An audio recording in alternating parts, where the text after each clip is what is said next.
नया नया साल ये जन ये लहिया नया नया साल ये जन ये लहिया नया नया साल।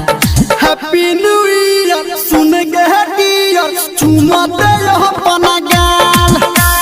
हैप्पी न्यू ईयर सुन के डियर चुमा दे अपना गाल ये जन ये लहिया नया नया साल ये जन ये लहिया नया नया साल।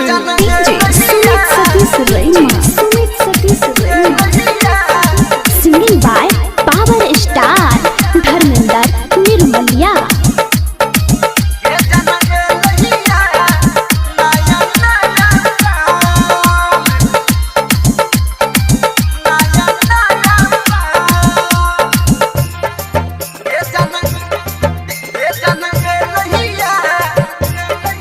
हमरा अपना बना ही लेगे डीजे राम भरोज चौपाल कालिकापुर।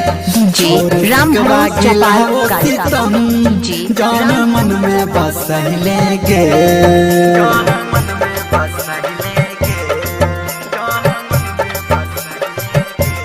हाँ हमरा अपना बना ही लेगे जान दिल से लगा ही लेगे। छोड़ सिकवा गिला वो सितम जान मन में बस लेगे। ये तोहर को होई छो दीवाना जान। हैप्पी न्यू ईयर सुन के डियर चुमा दे अपना गाल। हैप्पी न्यू ईयर सुन के डियर चुमा दे अपना गाल ये जान ए लहिया नया नया साल ये जान ए लहिया नया नया साल।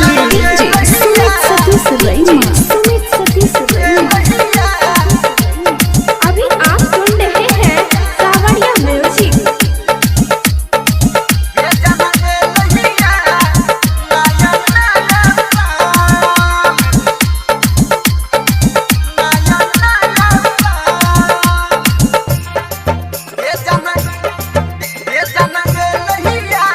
डीजे राम भरोज गोरी आना लिपट जो गे कने हमरा से सट जो गे।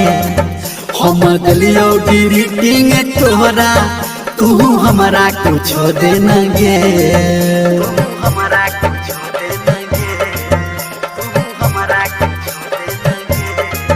गोरी आना लिपट जो गे कने हमरा में सट जो गे। हम गलियो ग्रीटिंग तोरा तू हमरा कुछ देना गे। गेस्ता चुको हो धर हम जान। हैप्पी न्यू ईयर सुन के डियर चुमा दे अपना गाल।